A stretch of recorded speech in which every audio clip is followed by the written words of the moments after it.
Hey everyone, welcome to my garden. তো আজকে বাগানের ডালিয়া গাছে ফুলটা অনেকটাই ফুটে গেছে, আর এই ডালিয়াটা মনে হয় মাল্টি কালার হবে, তো খুব সুন্দর লাগছে। আর এখানে আমার ন্যাস্টাশিয়ামের ফুল ফুটেছে দুটো।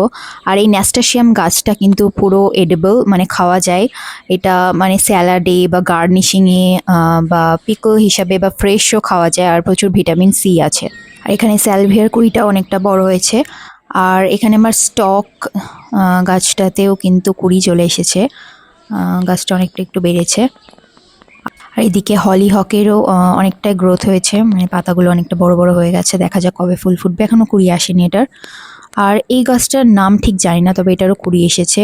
এটার ফুল ফুটলে বোঝা যাবে কি হয়েছে, মানে গুগল সার্চ করলে। আর এখানেই আমার এই গোলাপ গাছটা নিচে লাগিয়েছিলাম, একটা কুড়ি খেয়ে নিয়েছে হনুমানে। আর নিচের এখানে গাঁদাগুলো কিন্তু অনেকদিন ফুটেছে, এটা ছায়া জায়গা আছে বলে এখনো কিন্তু ফুল দিচ্ছে।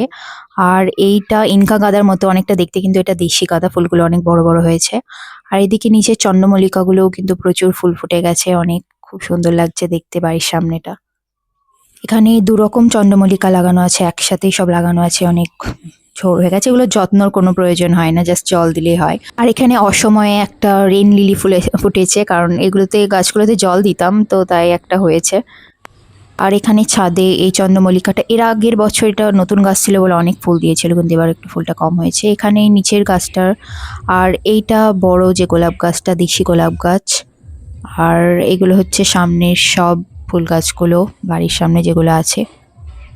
তো আজকের জন্য এটুকুই, আবার দেখা হচ্ছে পরের ভিডিওতে। আর চ্যানেলটি সাবস্ক্রাইব করতে ভুলো না, আর ভিডিওটিকে লাইক করে দিও ভালো লাগলে। বাই।